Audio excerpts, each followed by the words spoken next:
अगर UPSC prelims को qualify करना है आपको, तो आपको कोई भी ट्रिक या एलिमिनेशन मेथड यूपीएससी प्रीलिम्स आपका जो है वो पास नहीं करवा सकता है, क्योंकि यूपीएससी प्रीलिम्स 2023 के बाद काफ़ी ट्रेंड चेंज हो गया है। 2024 का आपने पेपर देखा होगा तो आपको पता चल रहा है कि एलिमिनेशन मेथड है वो अब खत्म हो चुका है, और साथ ही है वो जो ट्रिक आपको सिखाते हैं वो भी अब खत्म हो गई है। तो आपको अब क्या करना पड़ेगा, आपको जो पेपर होते हैं सीडीएस के, एनडीए के या सीएपीएफ के, उनके लिंक्ड क्वेश्चन को देखना पड़ेगा कि जो थीम्स रिपीट हो रही है, क्वेश्चन रिपीट हो रहे हैं, उनको आपको समझना पड़ेगा। यानी आपको एग्जामिनर के माइंड सेट को समझना पड़ेगा और आपको राइट माइंड सेट के साथ आगे बढ़ना पड़ेगा, तभी आप यूपीएससी प्रीलिम्स को क्वालिफाई कर सकते हो। क्योंकि आप यूपीएससी 2024 का पेपर देखना, वहाँ पे आप कितने क्वेश्चन में आप एलिमिनेशन मेथड से आप अटैम्प्ट कर सकते हो या कितने क्वेश्चन आप ट्रिक के थ्रू अटैम्प्ट कर सकते हो, तो आपको पता चल जाएगा। मैं आपको यहाँ पे जो थीम बता रहा हूँ वो थीम देखो, ऐसे थीम्स रिपीट होती है यूपीएससी एग्जाम में। यूपीएससी जितने भी एग्जाम कंडक्ट करवाता है, जैसे सीडीएस, सीएपीएफ या एनडीए, जियो साइंटिस्ट, तो आपको उनके क्वेश्चंस देखने चाहिए। यही आपके पास एक तरीका है कि आप पीवाईक्यू को समझो और आप प्रीलिम्स को क्वालिफाई करो।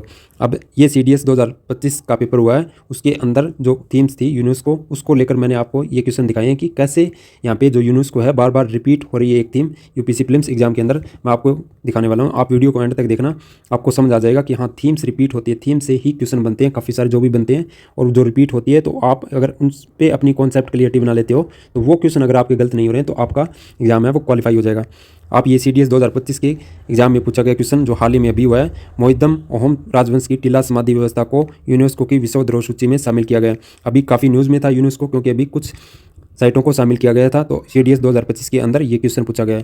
सीडीएस 2025 के अंदर दूसरा क्वेश्चन यूनेस्को से ही पूछा गया, यूनेस्को विश्व धरोहर स्थल ईस्टर आइलैंड के संदर्भ में निम्नलिखित में से कौन से कथन सही है। अब मैं आपको यहाँ पे इन क्वेश्चंस का आंसर नहीं करा रहा हूँ, बल्कि आपको यहाँ पे थीम दिखा रहा हूँ कि क्या थीम्स पे क्वेश्चन पूछ रहा है यूपीएससी बार बार आपसे। तो ये दो क्वेश्चन यूपीएससी सीडीएस के अंदर पूछे गए थे।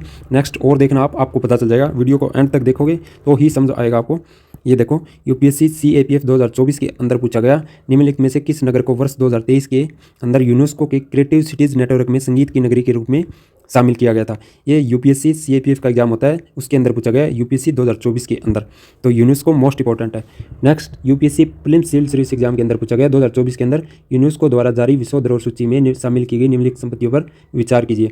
अब ये साथ ही न्यूज़ में थी तो ही पूछ ली, और मोस्ट इंपॉर्टेंट थीम है, बार बार पूछ रहा है। अब यहाँ पे जो पूछ रहा है वो शामिल किए गए थे 2023 के अंदर, न्यूज़ में था यूनेस्को तो पूछा गया। अभी 2024 में फिर से कुछ साइटों को शामिल किया गया है, तो फिर मोस्ट इंपॉर्टेंट है।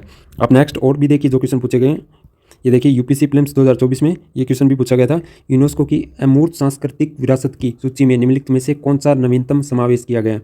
2024 के अंदर पूछा गया था UPSC civil service prelims exam के अंदर, और ये क्वेश्चन यूपीएससी सीडीएस एग्जाम के अंदर पूछा गया था 2023 में। मानव दिल्ली में सभी यूनेस्को विश्व विरासत स्थलों का भ्रमण करने की योजना बना रहा है, वह भ्रमण कहाँ करेगा। तो अब ये क्वेश्चन पूछने का पैटर्न अलग हो सकता है, बट जो थीम है वो बार बार रिपीट हो रही है, वो मैं आपको यहाँ पे दिखा रहा हूँ, क्योंकि थीम्स हमेशा रिपीट होती है, और थीम्स अगर आप अच्छे से कर लेते हो तो आपके क्वेश्चन गलत नहीं होंगे।